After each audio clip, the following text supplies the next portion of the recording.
So, yung ating title po ngayon, Hold Fast Your Confession. Also known as Keep the Faith. Isa sa mga top 3 na nagawa ni Pablo. Ano ba yung top 3 na nagawa niya? Una, yung he fought the good fight. Pangalawa, he finished the race. At yung pangatlo, he kept the faith. So ito rin po yung command niya sa atin na we must hold fast our confession, or also known as we must keep the faith. Ibig sabihin, our faith must not waver. Sabi nga dito sa ating binasa,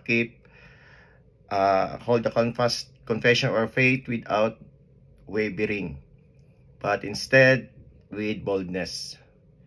So dito sa verse 19, malinaw na we must enter the holiest with boldness.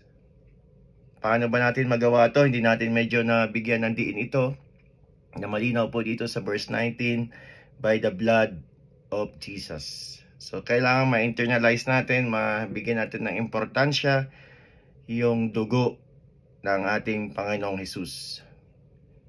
By the blood of Jesus. Kung natandaan niyo po, yung nagkasala yung ating mga ninuno, si Adam and Eve, meron pong dugong dumanak, di ba? Kasi kinover yung naked body nila ng skin ng animal. Of course, merong dumanak na dugo doon kasi pinatay yung animal para kung tanggalin yung skin at cover sa kanila.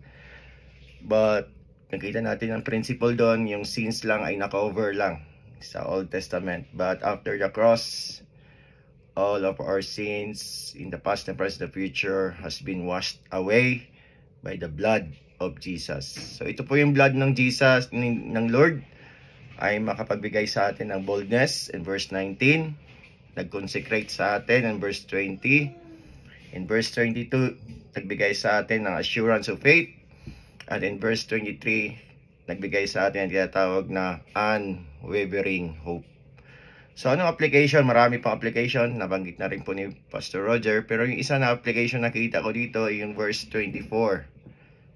Apat na C po to. 4C. And let us consider one another to provoke and to love and to good works. Binasa ko po ito sa King James Version.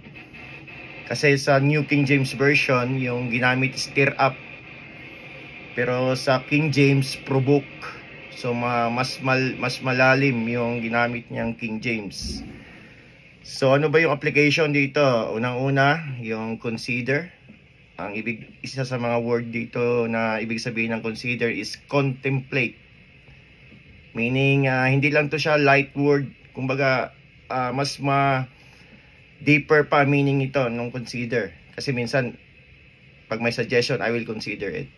Mas malalim ang meaning ito, contemplate. Meaning, examine, inspect, observe, na may kasamang intelligent insight, one another. To provoke. Provoke po, ibig sabihin po nito, convulsion. Alam ko naranasan niyo pong convulsion. Ito po yon. Yung sinabi ni Brad Tupe kanina sa Tagalog, mapukaw. Hindi siya, yung mga salita dito, hindi siya light. Dapat malalim yung ganito, ibig sabihin, mapukaw ang pagmamahal. Yung love, which is means, yung pangatlong C, Christ love. Dapat mapukaw yung ating matawag na Christ love, at itong love na to tawag na agape love. Hindi siya Philadelphia, hindi siya yung ibang klaseng love, but yung agape love, which is unconditional. And of course, mapukaw yung ating good works. Good works means charity. Means Galatians 6:9-10. Let us not grow weary in doing good. In due time, we'll reap the harvest. If you have opportunity, do good to all, especially in the household of faith. And ang point of view po dito, bottom line, because the day is approaching. The Lord is at hand. No one left behind yung ating purpose at yung eternity. So, pag-approach po sa trono ng Lord, wala pong attachment yan. Kumbaga, hindi dahil sa good works natin, hindi po dahil mabuti tayong tao, wala tayong naagrabyado. Ngunit by the blood of Jesus alone. Yung righteousness na na-impute sa atin, yung righteousness ng Lord, yung right standing natin kay God. So, of course, yung lagi nating sinasabi, yung application. As a leader din po, minsan medyo nanghihina tayo kasi hindi natin nakikita ang fruits. Hindi natin nakikita yung productivity ng bawat isa. Pero, tsaga-tsaga lang. Kumbaga, gradually, slowly, tagumpayan din natin yung proseso na to. Hindi man na natin makita yung fruit ngayon, but huwag tayong